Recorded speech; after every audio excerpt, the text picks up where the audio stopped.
Black Love Nation. This is Nina. Make sure you guys like, share, and subscribe. Thank you guys for reading this lawsuit with me.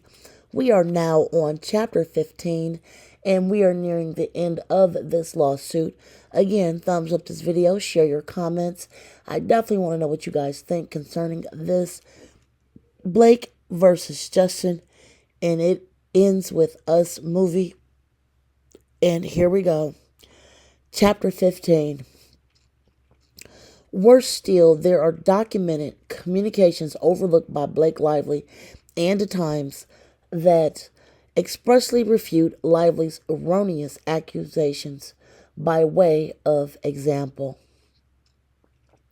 And here is an example of what Justin is trying to spell out.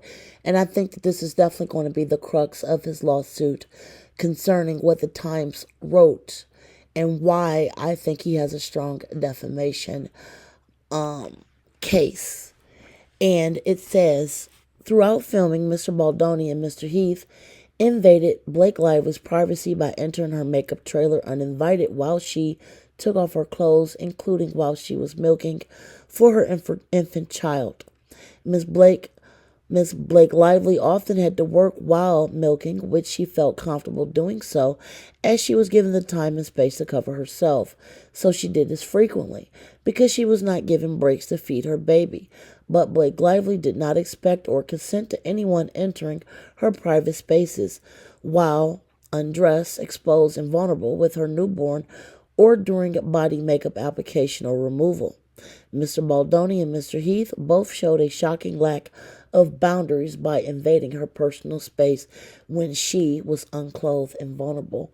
Now, I'm reading this because this was actually a part of Blake's lawsuit, which I read in my Blake suit reading, so please read that if you have not done so.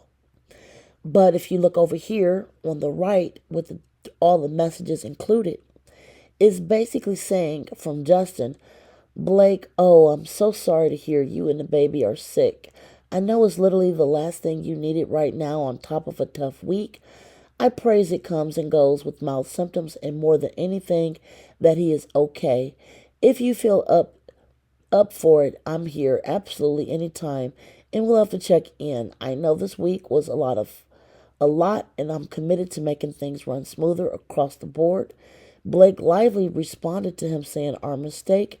Molly did get the new pages at 11 p.m. last night. She didn't realize they were new, but new pages can always be sent to me as well, please. Signed X.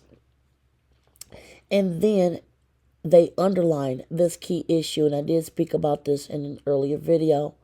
Blake Lively responds by saying, I'm just pumping in my trailer if you want to work out our lines. Justin says, copy, eating with crew and we'll head that way. Blake says, take your time. Then Justin says, I'm here. I'll meet you, I guess, in an hour or in a minute. And then Blake responds, sorry, I'm just seeing this. And then the script is what Justin put right underneath that. Now, this is a key point to countersuing this because Justin is including the full text message of what Blake was putting in hers. And it continues to read, though the Times admits that it had access to thousands of relevant text messages and emails, its skewed reporting makes painfully obvious that it failed to substantiate the false accusations hurled by Blake Lively. Indeed, the objective evidence refutes any allegation that plaintiffs engaged in a smear campaign to bury Blake Lively and destroy her reputation. Lively's wounds were entirely self-inflicted. That plaintiffs retained crisis public relations to defend against Blake Lively's unrelenting assault does not change the fact. Section D, Stephanie Jones discloses confidential communications. Curiously, neither Blake Lively's CRD complaint nor the article makes any mention of embattled publicist Stephanie Jones. Jones, former publicist to Wayfair, now insists, as part of a separate lawsuit filed in New York, that she was swept up in plaintiff's so-called smear campaign, and yet on August 14th of 2024, Jones sent an email to Heath detailing her recommended strategy. Her strategy includes: flood the zone with positives. We need to ensure that we promote positive narratives that media outlets cannot ignore.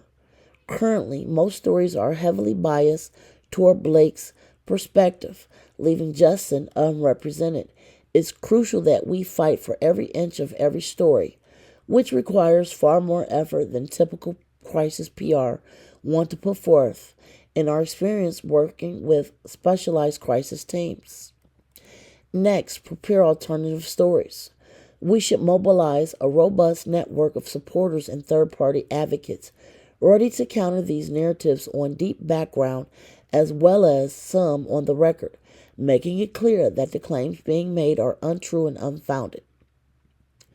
Wayfair later terminated Jones for, among other things, having allegedly leaked information to Daily Mail despite specific instruction from Wayfair not to.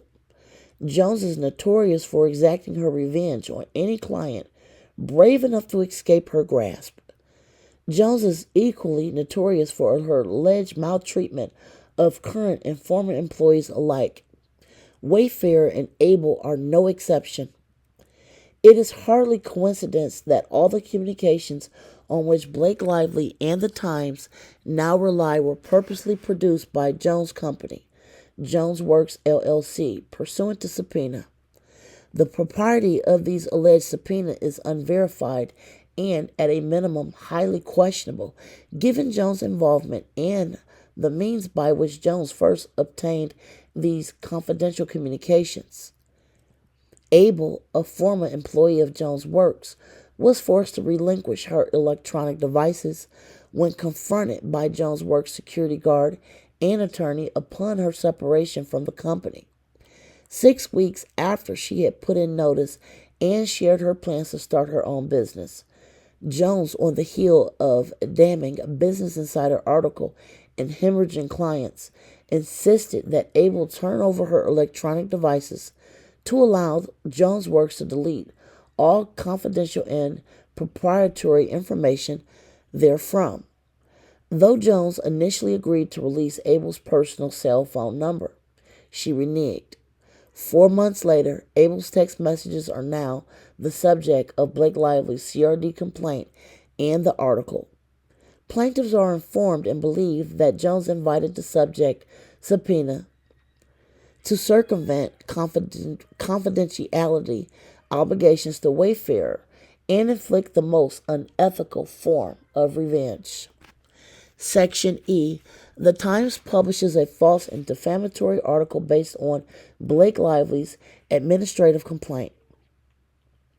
The New York Times is one of the most widely read newspapers in the United States and once upon a time served as a primary newspaper of record, publishing all of the news that fits to print. The Times was considered a paragon of journalistic integrity and excellence, the gold standard for journalism in the United States, and a highly respected new outlet internationally. For generations, the paper's historical influence on the social, political, and cultural life of the country and its institutions could not be overstated. Americans long relied on the Times as a source of accurate and balanced news reporting. Viewpoint-based commentary was expressly excluded from news stories. Indeed, for years, Americans grew to expect that the Times would, as legendary Times executive editor A.M. Rosenthal said, tell it straight, or, in other words, simply report the news without embellishing or driving it. For much of its storied history, whether it was civil rights movement, the Vietnam War, Watergate, or other political and cultural issues, through its objective and investigative reporting and the diverse views presented on its op-ed pages, the Times strove to inform America through high journalistic standard, accuracy, and fairness.